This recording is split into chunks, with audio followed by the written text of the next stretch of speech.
Hey guys, welcome back to Adobe Live. We're super lucky to have Kim and Julian from the presets on. So hey guys, Hi. Hey, thanks for coming on. thanks for having us. Really awesome to have you guys here.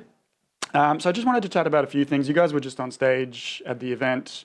What are some of the things that you guys were kind of going through? How did that go?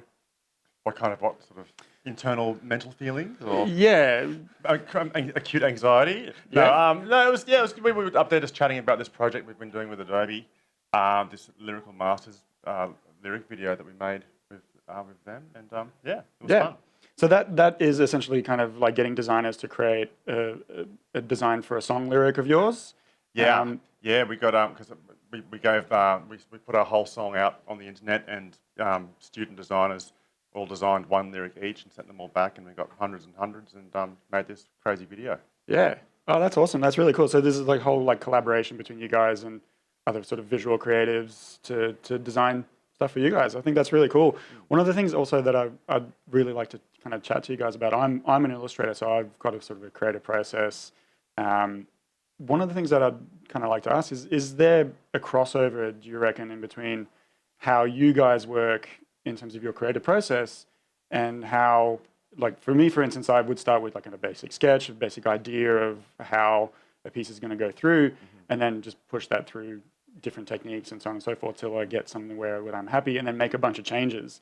Would that be something that you guys would approach your tracks in a kind of similar way? That sounds Yeah. almost identical to the way Yeah. that we work, you know. And it was funny when we were making this Lyrical Masters project. There was a segment where Jonathan Zawada. This was a really interesting insight into the way Jonathan Zawada was working. You know, he had the exact same thing, like a sketch pad with just the initial sketches, which, you know, knowing his work over the years was so funny to see just how like simple and basic it was, and then the end result becoming something quite complex. And in a way, that's how we work. You know, we sort of start by just kind of throwing ideas out there, you know, musical ideas, grooves, riffs, whatever, Yeah. just to get a spark, and then try to see that through and follow that through with different techniques or different approaches, or tearing it apart, or you know, getting completely frustrated with it and starting something new. You know, it's a tumultuous process, the creative process at times. Yeah, absolutely. So because like obviously most of what you guys do is digital. Is there a thing where you guys will make lots and lots of changes and then maybe like too many changes to a thing? It's possible, yeah, and we have done that in the past. And you know, there's no right or wrong with this sort of stuff. You know, like you can kind of beat your head at the wall for a couple of years trying to get an idea right, and then sometimes you'll just walk into the studio and nail it first go. You know, Yeah. so it's just trying to follow it through and trust your gut and you know, listen to it and making sure that you know what you're doing is something that you're proud of. Yeah. It's also about learning to trust your process. You know, I mean, we have a certain way that we work, and yes, sometimes we might start with a very simple song, and we might make 40 different versions of it, and then some of the ideas end up coming back at the end, but were kind of you had in the beginning, and you think, wow, we went through all that, but you have to trust the process, and you know, it does work. And the easier it is, the more you can learn to trust in the process, the easier it becomes. I think. Yeah. So is there like with that in mind, is there a vision before you start a track or even an album in that sense? It's kind of a broader sense. Would you work in the basis of a theme to an album and then every track contributes to that? Or is it more just, we're going to write a bunch of tracks and then see how they all come together to form an album? Yeah, I think you kind of like try to go in with an overarching theme, which might be something so simple. And then every element that goes into making that album or even that song kind of needs to sort of support that. And oftentimes you might go into the studio one day thinking, I'm going to write this track. And then at the end of the day or at the end of the month, it's something totally different. Yeah. So, but I think it is important if you are kind of working on a larger body of work to have some kind of like common thread throughout, just so it makes sense and yeah, it's coherent. Yeah. And sometimes, you know, say you want to make a whole album of all really high energy, banging, aggressive, you know, loud songs. Some days in the studio, you're going to end up making a ballad, something really soft, and you kind of have to just let that thing be that thing and think, okay, well, you know, we're not going to use that thing for this album, but it was still good to make it. And it's probably the same with you guys. You know, sometimes you'll design things that aren't really on the brief, but it's almost like a study. you have to make these things, Yeah. and you know, Would you reuse that at another time? Yeah, totally. If it's good. Yeah. yeah, Yeah, fair enough. Yeah, it's interesting actually because exactly what you're saying. Like I would do the same thing. Like there's a theme that I would work to, and I was kind of producing that. But sometimes I feel like doing something completely stranger to that, Totally. and it's just like I'll just save that for another time, and maybe that I'll come back and compose into a different thing. yeah. Yeah, it's really important to not force, however you're feeling as well, because that big part of that is what goes into the end result. Yeah. And it will come across forced if it really is forced. Is there a level of expectation though, do you reckon, from your fans? Like for instance, if like one day you decided you wanted to do like classical music album, would you feel like that's something that would be a little bit too disconnected from what people expect your music is going to be like? Maybe something like that would be a little bit off the grid for our fans, but I mean, we've kind of been guilty of being quite diverse in our material over the years, and there are people who love the presets for different reasons. There's people that love the presets for like, it's softer, more melancholic, pretty side, and there's people that like the presets for the bangers.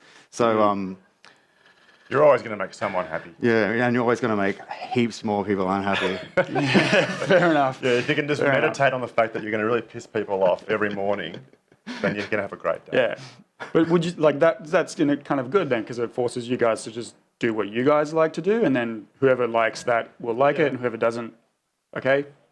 Yeah, well, it's hard. I mean, we've been doing this for almost 20 years, and the people that we were when we started this band, we're quite different to that now.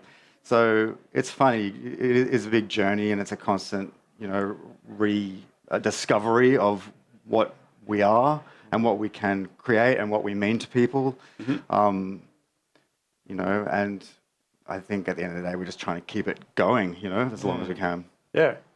Yeah, and then you guys collaborated with big names like Lenny Kravitz, all that kind of stuff. Is that something that would be changing to the way you guys do your music? Is there a thing with collaborations where it's more about the process of collaborating with a different artist who would maybe write different music rather than the end product that comes from that collaboration? So essentially what I'm asking is it's more for you guys than for the fans in that respect?